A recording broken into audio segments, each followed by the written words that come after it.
Hey guys, in this Elden Ring Shadow of the Erdtree video, I'm going to be showcasing you all the new extremely broken bleed build that I have made. This video will feature all of the DLC and base game main bosses on NG+7, and for your enjoyment, there'll also be no hit. This build revolves around the Bandit's Curved Sword, which isn't a new weapon, it's been around for a while actually, but what I believe makes this build novel is that we don't use the Seppuku Ash of War on our swords. Instead, we use this new DLC Ash of War, Shriek of Sorrow, and what it does is increase your weapon damage by 25% for 40 seconds when you're below 30% HP. The best part is that you don't have to remain below 30% HP to keep this buff. You can use the Ash of War, heal back up, and keep the 25% weapon damage increase. I of course tested both Shriek of Sorrow and Seppuku on this build, and Shriek of Sorrow ended up doing around 21% more damage. I'll show the proof for this at the end of the video since I don't want to interrupt the gameplay. If you're new to my videos, I first showcase the build against all of the main bosses, and at the end, I'll reveal the actual build itself, weapons, armors, talismans, and whatnot, alongside the buffing regimen. As always, there are timestamps so you can jump around as you please, and with all that being said, I'll see you at the end for the build breakdown.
will return together to our home, bathed in rays of gold.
Not even you. A man cannot kill a god.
Alright, let's get into the build breakdown. Both our right and left hand main weapons will be the Scavenger's Curved Sword with Blood Affinity and the Shriek of Sorrow Ash of War. The Shriek of Sorrow Ash of War increases our weapon damage by 25% when our HP is below 30%. This is around 21% more damage than what we would get if we were instead to use the Seppuku Ash of War. Regardless, we'll still need any weapon infused with Seppuku so that we can get below the 30% HP threshold. We can use any seal of our choice, since it's only used for casting buffs. For our armor, we'll use the White Mask, which increases our attack power by 10% whenever we proc bleed, Raptor's Black Feathers, which increases our jump attack damage by 10%, and the Rakshasa Gauntlets and Greaves, with each piece increasing our attack power by 2%. For our talismans, we have the Lord of Blood's Exaltation, which increases our attack power by 20% whenever we proc bleed, Millicent's Prosthesis, which increases the attack power of our successive attacks by 4, 6, and 11%, Rotten Wing Sword Insignia, which increases the attack power of our successive attacks by 6, 8, and 13%, and the Claw Talisman, which increases our jump attack damage by 15%. In our Wondrous Physic, we have the Bloodsucking Cracktear, which increases our damage by 20%, and the Thorny Cracktear, which increases the attack power of our successive attacks by 9, 13, and 20%. For our incantations, we have Golden Vow, which increases our damage by 15%, and Halashabriri, which increases our damage by 25%. To properly buff, first use Seppuku until you're one use away from being below 30% HP. This may take some trial and error.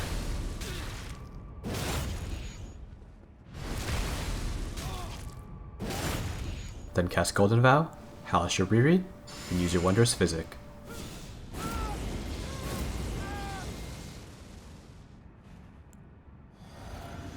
Use Seppuku once more to get yourself below 30% HP.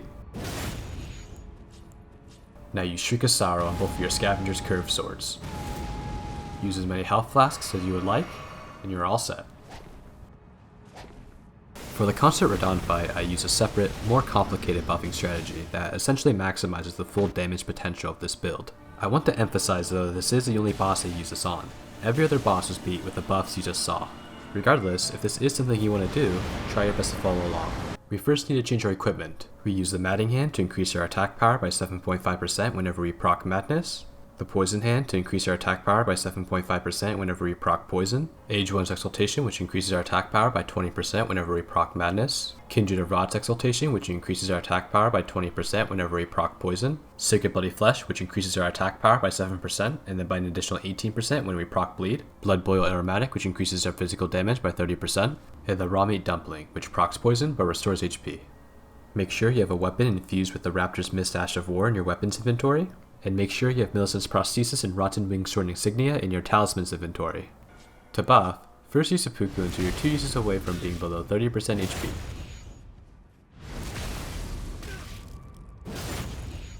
Switch to your Seal and Matting Hand.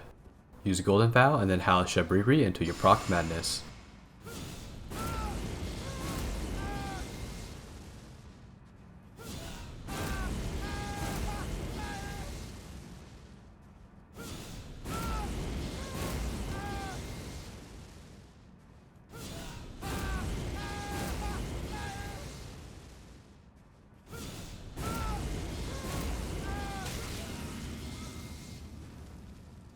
Use your Wondrous Physic, Circuit Bloody Flesh, and Blood Boil Aromatic.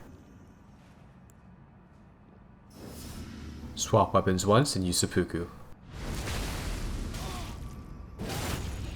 Swap weapons once more, use Shriek of Sorrow, and consume a raw meat dumpling. While entering the arena, swap any weapon for the weapon infused with the Raptor's Mist-Ash of War, and swap any of the Exaltation Talismans for Millicent's Prosthesis and Rotten Wing Sword Insignia.